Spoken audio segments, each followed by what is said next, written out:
All right, guys, thanks for tuning in. This is an amazing platform where we discuss things for female entrepreneurs, not just in Ghana but across the continent. Make sure you hit the subscribe button and check out more amazing content on this channel. Cheers.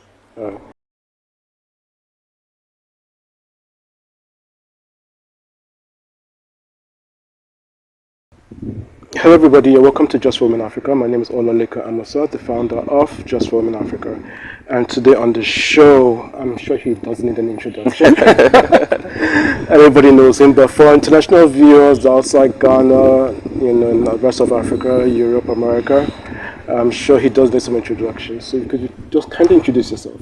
All right, so my name is Ameyaw Debrah, and I am an entertainment and lifestyle blogger. I've been doing it well over 15 years now in terms of the blogging, and I'm also some sort of social media influencer as well. Okay, that's nice. Okay guys, but before we start the show, do not forget to hit the subscribe button, hit the like, you know the rules, tell a friend who knows a friend about Just for Women Africa, and tune in on the show as we talk to Ameyaw Debrah. Alright, you're welcome to the show again. Thank you. Alright, so you've been blogging for the last 15 years. What made you get into blogging? Well, I think a lot of it was by chance. Well, so I started, when I was in university, I won an award for Best Publishing Student, and that award was sponsored by Ovation magazine. So I had the opportunity to do my national service with the magazine. And at some point, I started writing, I was writing for them and sort of replicating what I was doing for the print magazine online. For other platforms, and I joined one such platform in Netherlands called Voices of Africa. What we were doing was to use mobile phones to create content, video. We edit everything on the phone, and we have a full, like a news content that we send to them, and then they upload on their server. So I had the invitation to go and speak about that project in South Africa at a summit called Highway Africa. And when I went to South Africa for that conference, that was when different people from all over the world sort of came together to share experiences and what was happening in the digital space. So around that time, that was when blogging itself was peaking, and so people shared experiences about what they were doing and the impact they've had with that. So when I came back to Ghana, of course I started a little blogspot account, but I wasn't taking it that seriously. But with all that knowledge, first-hand knowledge that I had from there, when I came back to Ghana, I was like, hey, I'm already doing it, but let me just structure it properly and then do it with more purpose. And so that was the beginning of that journey into blogging proper. So eventually, one of my friends, who I was also contributing to his website, jokingly said, why don't you create your own website? And I was like, let's call it ameyawdebrah.com. And then that joke materialized, and it's become what it is today. Okay, that's interesting. So the past 15 years, I mean, this is a women's program, so we're not going to like dive too much into you as a male. Sure. I mean, so you've been blogging for the last over 15 years. I'm sure you had your challenges and all going on. But what have you seen about women basically doing business in Africa, and since you're based in Ghana, over the last 15 years? Have you seen any significant changes, any significant shifts? Are women more enlightened? Are they more independent? What can you really say? Well, I think there's a current survey or report that says Ghana is one of the special cases where women are thriving as entrepreneurs, as business people, and I think they rank Ghana as #1 in terms of Africa. We have more women, and I think I also, just when I was also peaking, I saw a lot of young women emerge in their various industry, and again, perhaps because of that amplification from social media, internet, I got to see it and experience it. So for me, especially from the time that I started doing what I'm doing to date, I haven't seen a special struggle that women go through. But of course, when people are sharing experiences, they do mention them that being a woman is particularly difficult if you have to go to business, either you are running your own enterprise, or even when people are hiring you, the kind of expectations they have for you perhaps sometimes are different from what they have for women, for guys. So I've heard those stories, but in it all, for me, what I have seen is a lot of women also excel beyond whatever challenge that they may go through that may be unique to them, Okay. that we may not see. Because even people may see my success, but they also don't see the challenges I go through as an individual. So that's how I would want to answer that question. Okay. So you started doing blogging 15 years ago. I mean, based in Ghana, we're based in Ghana, but how come we haven't seen a lot of women doing a lot of blogging? I mean, there's a lot of vlogging, but there's not a lot of blogging. Yes, I mean, we don't have a Linda Ikeja here in Ghana. Why do you think that's the issue? That is very true. We haven't seen a woman evolve or emerge and take have full presence in the blogging community. And I've realized perhaps it's also because most of the women like to do very niche-based sort of content. And so over the years, we had someone like Nana Sichiama, I think, do relationship blogging, and she was doing it quite well. Her website was, and it was about love and relationship, sexuality and all of that, and it was doing well.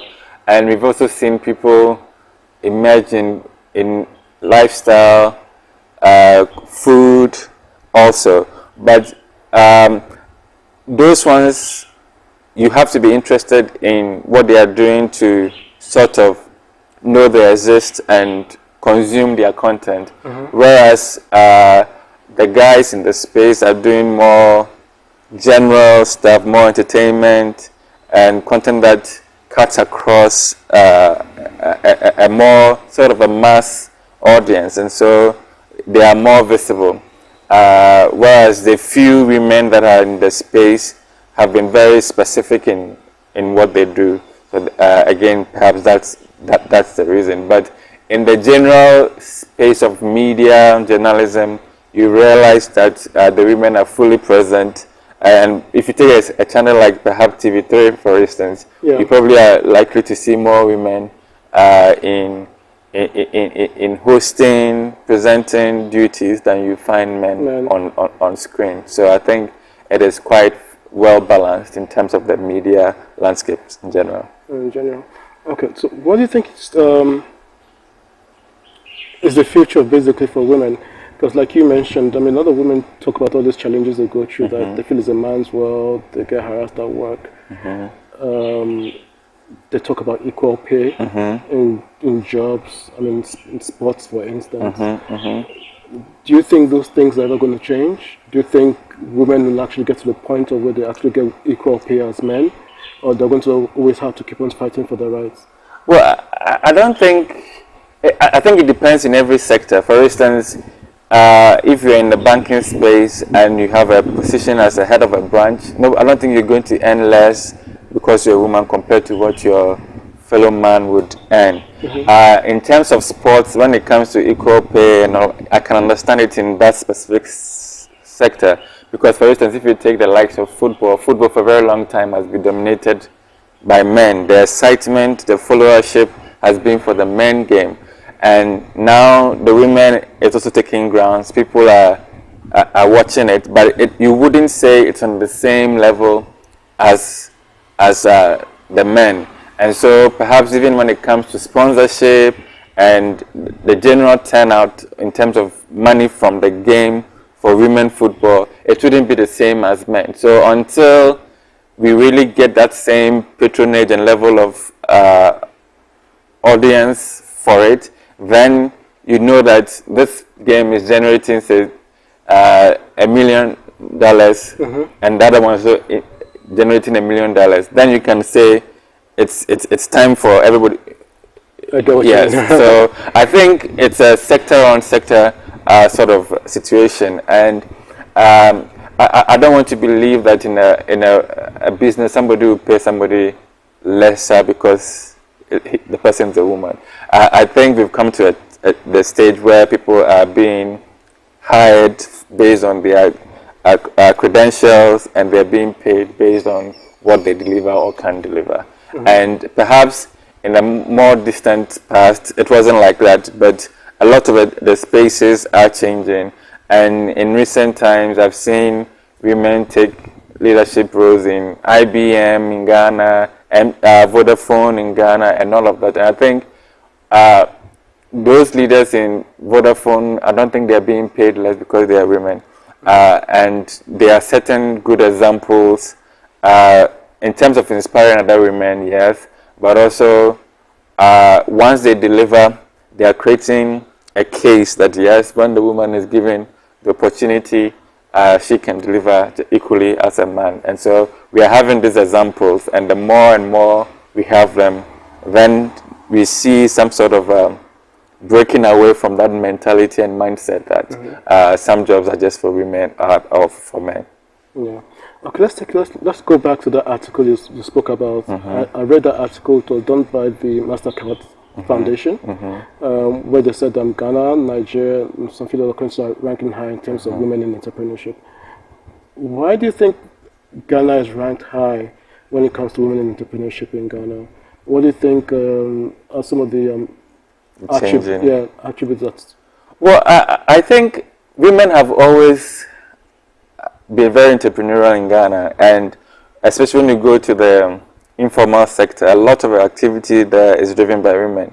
There are those at the market, there are those selling on the street, doing a lot of those things. Yeah. But it's only now time that over some period, we realized that women can also do other things, and they started sort of learning in those spaces and working in those spaces, and now we are seeing them even shine in other spaces. Although they were brilliant women, female students in my back when I was in school, JSS for instance, we had a mentality they hated math, they hated science, but over the years you've seen that that's not the case. People have come and they've excelled just like the boys. You go to math and science quiz and the girls have given amazing showing, and it's gone beyond that to now taking jobs, creating jobs for themselves in the various spaces. So we have women in tech who have excelled in Ghana, had recognition all over Africa and the world, and this now also tend to inspire others. And I feel we are seeing a lot more of these stories now because, again, the media is opening up. New media has come in. The internet is there. Websites are there to highlight a lot more of these things. So apart from letting us see that it's happening, it also encourages other women to go into the various spaces, and then that cycle continues, and we begin to have more. And I think also in terms of policies, governments in the past have sort of tried to lead by example and say that let's create opportunities for women in the space of government, and even for us, some businesses also making special perks for women as well. And I think all of that has contributed to what where we've gotten to now with the situation. Yeah. Okay. Still watching Just for Women Africa, and on the show today we have Ameyaw Debrah, 15 years in blogging, and he's an influencer here in Ghana. And today we have him on the show discussing women entrepreneurs in Ghana. Okay, Ameyaw. So, in terms of women in leadership, do you ever see like Ghana having a female president? That's just by the side. I know it has nothing to do with business. So it's very possible, and I think during one election we saw one key political party pick up a female as the vice, and then the last election we even saw one of the two bigger parties also show a woman as as a vice, and I think it starts from there. And of course, Nana could do, I think, one, but didn't get that that much following. But I think we will get there to the point where you know how politics has run in the country for some years now. It's two key parties. So if one of these two key parties failed a female candidate, and there are people who will not say because she's a woman we won't vote for her. I don't feel that. I don't feel that, because still, like I said, it's very polarized between Party A and Party B. Okay. So it will be more interesting if both parties failed women, and now there's no option but to go for a woman. But yes, I think it's not far-fetched that we can have a woman as a president. As a president. Okay, we're about to round up. I think I have 2 more questions for you, then we'll round up the show. What advice can you give out to women out there who want to get into business but feel men like us are barriers to them, and they feel that it's a man's world, men take advantage of them sexually and all that? What advice can you give to them? But of course, there are women out there around in Ghana and Africa who are making it. But what advice can you give out to women out there? Yeah, so my advice is that whatever business you want to go into, the least you can do is to try. Yes, beyond it being what they term a man's world, it's a competitive world out there in general. If you want to start a clothing business, you wouldn't be alone. You'll be competing with your fellow women and men in that space, and so it's not going to be easy regardless. I strongly believe that the saying it's a man's world maybe in the past held more water, but now it's not so much, and we've had clear examples of women excelling in various spheres in life, and I hope that it encourages you to do same. But like I said, the challenges in the business world are the same in general for men and women, but if you find particular challenges that come your way because if you're a woman, sometimes it could be because physically some things you may not be able to do, and that's understandable. But beyond that, there are a lot of opportunities out there, and you shouldn't be held back. And even when if you go for a job and you are feeling harassed in some way, you should know that you shouldn't give in. If gather evidence and press charges against those who are trying to take advantage of you because you're a woman. And there are cases around the world where people have come out to win cases like that. So take it on. It's no longer cool to be to go through that and keep it to yourself. Share your experiences, take it on, and yes, so that's what I have to say for that. Okay, as we round up, what's the future for Ameyaw.Debrah.com? So, and the YouTube channel? Yes, the future is exciting. I look forward to expanding more to become a digital media company, where, of course, in the last 4 years, we've also started with our video productions, and so we have YouTube. But we also want to now more intentionally provide services around social media marketing for individuals, for brands, produce content for people who want to have creative works done for their projects, for their brands, etc. So that is what the future is looking like for us at Ameyaw Debrah Media. Okay, that's good. Okay, usually I'll end the show, but since you're here, and also YouTube, so I'll give you the privilege of ending the show. And tell us what you think about Just for Women Africa. All right, guys, thanks for tuning in. This is an amazing platform where we discuss things for female entrepreneurs, not just in Ghana, but across the continent. Make sure you hit the subscribe button and check out more amazing content on this channel. Cheers.